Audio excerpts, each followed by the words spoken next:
se eu sumir e não aparecer mais, pode ser que o Google tenha sumido o meu canal. E se você estiver sendo espionado pelo Google, pela Apple, Facebook, pela Meta, por todas as empresas que hoje fazem parte do nosso dia a dia, a gente está ali o tempo todo gerando algum conteúdo, uma foto, gerando algum vídeo, alimentando um mecanismo, né, para fazer com que as pessoas se mantenham engajadas, retendo a atenção das pessoas. E quando eu falo de rastrear, de ser espionado, não é uma teoria da conspiração. A gente vem observando como os dados que a gente gera pelo GPS, por foto, informações de um lugar, internamente, seja externa, tudo isso está sendo compartilhado. E as redes sociais, né? Ninguém está pedindo para você publicar, a gente sente, é criada essa necessidade, a gente está compartilhando e de algum modo não só alimenta as pessoas em busca de algo que preenche ali uma necessidade intrínseca das pessoas, capturam essa atenção através dos próprios dados que a gente mesmo cria. Não só as redes sociais, mas os sistemas onde essas redes funcionam, os aplicativos rodam. Esses sistemas também já estão sendo trabalhados para capturar também dados micros, informações micro, diria assim. Quanto tempo a gente passa numa tela, olhando para uma tela, qual é o nosso padrão de digitar, ele está ali prevendo palavras, então ele está aprendendo o tempo inteiro maneiras da gente dizer as coisas, prever, ele vai sugerir, é conveniente para a gente. É conveniente porque essas empresas entendem da cognição, eles estudam muito a mente humana e com os aplicativos é uma maneira de você entender ainda melhor. É muito fácil identificar os padrões, não só de uma população, de um grupo, como individualmente. É muito possível, viável para as Big Techs, perfeito para conseguir ter uma visão ainda mais profunda das emoções, né, do sentimento, entender como que uma pessoa funciona através, por exemplo, das expressões faciais. A gente passa horas e horas olhando para telas, né? E o celular tem câmera que está virada para a gente o tempo inteiro. O dia inteiro a gente está sendo supervisionado por uma câmera. E naturalmente, essas empresas que já detêm, já tem tudo na mão delas. E a gente pagou por isso, por esses equipamentos. Eu não estou demonizando tecnologia. Eu gosto muito de tecnologia desde moleque. Eu trabalho com desenvolvimento de software. E minha vontade, minha sede sempre foi de querer entender as coisas, como elas funcionam de fato. A partir de dentro, o coração, o que faz aquilo, quais as condições. E é natural que essas empresas que querem maximizar lucro, ter uma dominância, uma hegemonia, utilizem esses recursos que já estão dentro das nossas casas. O software, o sistema operacional sabe o que está sendo visualizado na tela, o que está sendo lido, o movimento dos olhos, sabe exatamente que ponto da tela os olhos estão e quanto tempo ficou naquele lugar. Ou simplesmente lê como uma notícia, um texto, como uma imagem, como qualquer coisa vai atingir a gente no âmago, né? Mais profundamente. Principalmente quando a gente está sozinho. Quando a gente está sozinho, quando a gente não tem ninguém por perto, a gente não está num ambiente onde a gente não precise performar alguma coisa, fingir, assumir papéis, e a gente vai buscar aquilo que a gente de verdade gosta, o que sente, deseja. A gente usa esses dispositivos para acessar tudo. Então essas câmeras conseguem rastrear nossas emoções enquanto a gente está vendo um conteúdo em tempo real. Esse momento que a gente vem atravessando me fez lembrar de alguns anos atrás. Quem acompanha a tecnologia há muito tempo, lembra que 2015, mais ou menos, ali a segunda metade dos anos 2010, o tema principal era Big Data, ou Big Data, enfim, eram os dados. O dado é o novo petróleo. Falava muito sobre blockchain, IoT, internet das coisas, criptomoedas. Big Data ele era difundido por todas as empresas, em todos os lugares era difundido isso, principalmente pelas próprias Big Techs, né? Essas empresas começaram a crescer muito, começaram a diversificar o serviço ali dentro dos aplicativos, e aí eles começaram a ter muitos dados diferentes formatos, diferentes origens. Eles tiveram que encontrar uma maneira de gerenciar tudo isso, né? Porque era uma nova fase ali da internet. Tiveram que criar modelos, né, para gerenciar todos esses dados, para armazenar esses dados, para utilizar, processar esses dados. Apresentaram esse modelo para outras empresas, esse framework com a promessa de eficiência, elevar os lucros, melhorar a previsão. Antes ainda do Big Data, se falava muito sobre digitalização. Teve uma corrida ali nos anos 2000, 2010 principalmente, uma corrida para digitalizar todos os dados. A gente tirar tudo que estava engavetado, todas essas informações e transformar em ideias, em insights, em dashboards, passar isso para planilha, ter tudo isso armazenado ali agora dentro do computador. Aí, a partir desses dados, a gente começa já a entrar ali nesse ramo do Big Data. Vem também o crescimento, o surgimento da nuvem, né? Então, as empresas começam a difundir a nuvem como uma solução, aumentar a eficiência operacional. Eu quero correlacionar esse assunto com a tecnocracia, que é o momento em que a gente está vivendo de fato. A tecnocracia não é algo que a gente fala na história, no sentido de que está no passado. Na verdade, está vivenciando isso. A gente está vivendo isso. As Big Techs sabiam que elas precisavam de mais dados. Muitos dados estão disponíveis publicamente publicamente, seja nas redes sociais, seja no Google, em artigos, enfim, tudo que a gente consegue acessar pela rede é público, é acessível. Muitas informações acontecem ali nas relações interpessoais, na vendinha, no mercadinho de bairro, ou nas próprias empresas, nas planilhas, nos arquivos que estão ali nas pastas, armazenado dentro do computador, nos e-mails, nos logs, CRM, muita coisa ali estava fechada em sistemas. De certo modo, esses dados já estavam vindo à tona, não estavam mais presos ali no arcabouço da empresa. Ele já estava ali, de algum modo, estruturado, pronto para ser lido, interpretado e gerado ideias, né, ações ou previsões a partir dessas informações que estavam sendo coletadas. Os serviços da própria Microsoft, a gente entra numa empresa, então a gente vai encontrar Microsoft 365, vai utilizar o Teams, vai usar o Outlook, vai usar o Copilot da Microsoft. Vários serviços, aplicações ali que estão integradas, desde o financeiro até recursos humanos. A empresa não precisa se preocupar com essas coisas porque tudo já está pronto, né? Só basta ela oferecer esses dados, né? Disponibilizar esses dados para o serviço, que o serviço faz todo o trabalho de separar, de filtrar, de estruturar os dados, transformar, de trazer insight, de trazer um dashboard, trazer um gráfico. Sem a gente perceber, a gente foi entregando todo esse poder. As Big Techs domesticaram as empresas sem que isso parecesse tirania. Ofereceram conveniência. Uma empresa não precisa ter um data center, gastar milhares ou milhões de reais, de dólares num data center, sendo que ela pode alugar isso na nuvem. E aí que está o ponto que eu quero chegar. Essas empresas que detêm o maior poder hoje, Big Techs, a gente nem imagina o poderio que elas têm. Por exemplo, a gente chegar agora na era das IAs e descobrir que foram treinadas justamente com esses dados que a gente disponibilizou em troca de comodidade, de lucro. Pode ter sido apenas uma convergência natural do próprio sistema, né, do sistema capitalista, de se manter relevante, de manter o status quo. Se fosse dito lá atrás, há 10 anos, que os dados que as empresas teriam que ceder com a promessa de que teriam melhorias no processo, no fluxo, na eficiência, no lucro, mas se em vez disso tivesse dito que esses dados seriam utilizados para treinar IAs para fazerem esses trabalhos, essas Big Techs sabiam que o ouro está no micro, no conhecimento tácito, está nos e-mails, tudo deixa rastro. A hesitação, um desejo, um rosto, um clique, uma compra, é criado nesse processo uma dependência de infraestrutura, de fluxo, de processo, de tomada de decisão, uma concentração de poder operacional da Big Tech. As empresas terceirizam a inteligência operacional, bem como nós, pessoas, usuários, no dia a dia a gente terceiriza a nossa mente, o nosso pensamento, a nossa reflexão, a nossa razão, o sentido de moral, de ético. Deus hoje é o algoritmo. Tudo precisa ser metrificado, coisas devem ser rastreadas, as pessoas devem ser monitoradas. E a gente percebe que nessa corrida pela nova, entre aspas, ordem mundial, os Estados Unidos enfrentando a sua queda diante da ascensão da China, mais do que nunca essa guerra silenciosa entre esses dois polos, embora outras guerras estejam acontecendo de fato pelo mundo, que estão direto ou indiretamente conectadas a isso. Essa guerra silenciosa não é só pela IA. Eu não sei se todo mundo percebe, mas a gente está caminhando justamente para a intensificação ou para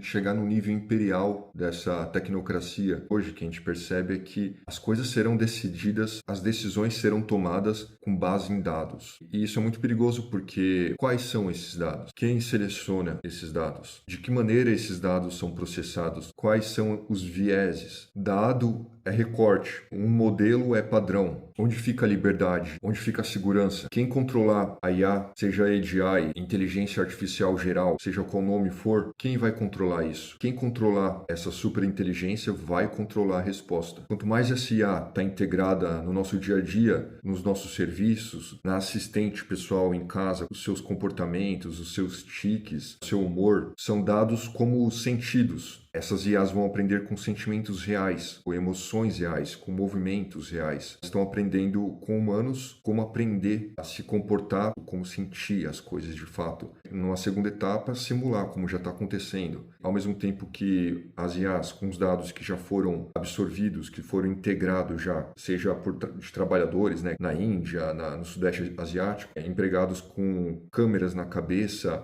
fazendo trabalhos manuais e câmera filmando em tempo real para ensinar modelos de IA a exercer aquela função. Ou seja, pessoas trabalhando e ao mesmo tempo treinando, sem ganhar por isso, inteligências que vão ocupar suas funções, que vão substituí-los. Elas querem assumir o controle do sistema central, do sistema nervoso da sociedade, se integrar à infraestrutura social. Qual moldura ideológica está sendo criada com isso? A gente está vendo uma ascensão do déficit cognitivo, ou seja, a gente está ficando mais burro. A gente vai conseguir pensar fora dessa arquitetura. O maior risco é a IA se tornar mais inteligente, cada vez mais inteligente, ou é a gente se tornar mais obedientes? O que vocês acham?